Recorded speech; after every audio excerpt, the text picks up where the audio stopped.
Le 5 juillet va rester bien sûr gravé dans ma mémoire avec la disparition de mon ami Patrick Boré, avec beaucoup d'émotions pendant ces obsèques, avec ces sirènes des bateaux, avec ces chants corses, avec, je dirais, cette sensibilité qu'avait le peuple ciotadin à son encontre. Et puis il y a d'autres souvenirs qui sont beaucoup plus gais, beaucoup plus politiques. Nous avons été compagnons de route pendant plus de 20 ans, et ça compte.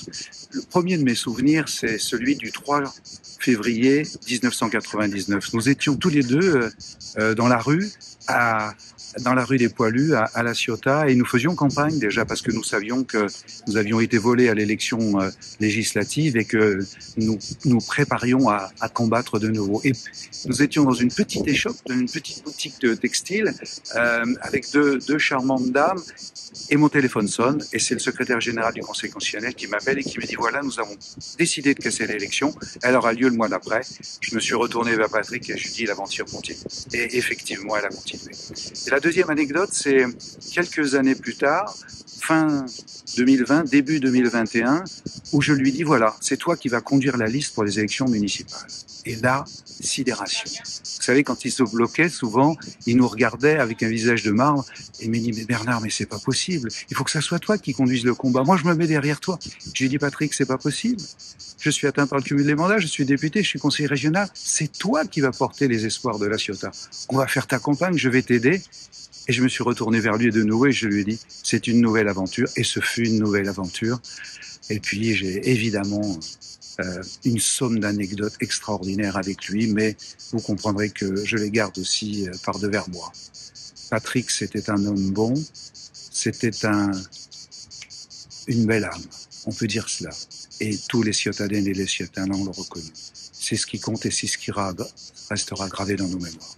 La grosse anecdote, c'est que d'abord, Patrick Boré, je qualifiais de grand chef d'entreprise, d'accord, qui était à l'écoute de tout le monde, de tous les commerçants et de tous les citoyens de La Ciotat. Avec moi, il a été adorable. C'est quelqu'un qui a été à l'écoute quand j'ai eu besoin de lui, surtout le conseil. Et puis, il m'a permis également de pouvoir développer mon entreprise comme je le souhaitais. C'est quelqu'un qui s'arrêtait régulièrement, me dire bonjour. Il était passionné d'art et de culture très italienne. D'ailleurs, il m'avait même demandé si un jour j'avais la possibilité de le mener avec moi en Toscane. C'était un amoureux de la Toscane.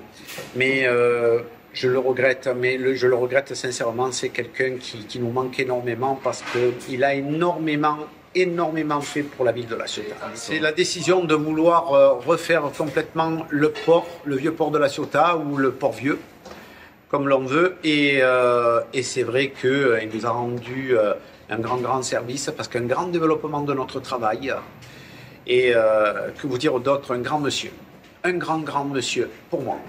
Il y a eu toutes les commémorations du 24 avril où il a été présent, et celui qui m'a ému le plus aussi, c'est la première année de Covid, où lui était déjà très fatigué, et il m'a appelé personnellement en me disant on va quand même déposer une gerbe et on sera que tous les deux. Et c'était Olivier Belda qui l'avait accompagné en voiture, et moi j'étais avec mon fils et ma femme, et on avait déposé les gerbes au 24 avril à La Ciotat, seul. Et après il m'a dit je suis très fatigué, je t'accompagnerai jusqu'à Céleste. Voilà, c'est voilà. Et j'ai le souvenir qu'il manquait quasiment jamais le dépôt de gerbes, la commémoration du 24 avril, que ce soit à La Ciotat et puis à Cérès, puisqu'on faisait les deux villes après l'autre. J'appréciais l'homme, c'est le bonhomme. Voilà. C'était personnel, c'était... Et aussi bizarre que ça puisse paraître, c'est depuis sa disparition, il n'y a pas un jour où je ne pense pas à lui. C'est assez particulier. Et le seul à qui je pense comme ça, c'est mon père. Donc, alors qu'avec Patrick, on n'était pas forcément très proches. On se voyait pas tous les jours. Dans le cadre du travail, on se voyait quasiment jamais, à part le cadre associatif. Et c'est quelqu'un qui m'a toujours, avec qui on a toujours été très très proches. 3-4 ans, je ne sais plus, c'était pendant l'inauguration du salon nautique. Et je me souviens, j'avais été insulté. C'était un peu compliqué pour l'église, où il y avait des problèmes de scandale, ça commençait avec le cardinal Barbarin. Je me rappelle, j'avais été, insulté par une personne en passant, qui m'a traité de... Je ne vais pas dans le détail. Et je me souviens, il avait entendu, et puis, une fois que tout le monde était revenu, je me rappelle, il avait traversé la foule pour venir à la fois me saluer, et me dire, votre juste place, elle est ici. Donc il n'avait pas eu peur de braver la foule pour manifester son attachement à l'institution, mais aussi à ma personne. Et donc c'était une anecdote qui n'est pas une anecdote en fait, c'était une manifestation de son courage politique pour vraiment à la fois honorer toutes les dimensions de ce que je représentais, mais aussi d'une amitié personnelle qui m'avait été due un petit peu au début à mon origine toulousaine, le rugby, etc. Et donc tout ça, ça avait créé des liens, je me souviens de ça. Voilà.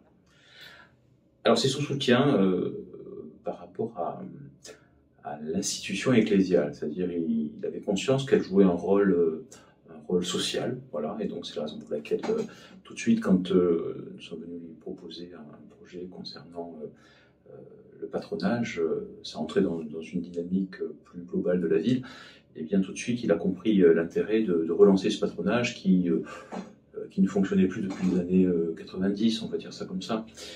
Et la deuxième chose, c'est l'intérêt culturel de l'orgue de notre église paroissiale, qui est un orgue d'une admirable facture. Et donc oui, il s'est engagé à ce qu'il soit restauré, et il a inauguré cette dynamique, et Madame Salvo l'a achevé. Donc voilà, de belles réalisations qui, sur le plan à la fois éducatif et culturel, à mon avis, permettront à la Ciotat de bien et mieux rayonner encore. Voilà. Je suis heureux que l'on fasse un hommage, un an après son décès.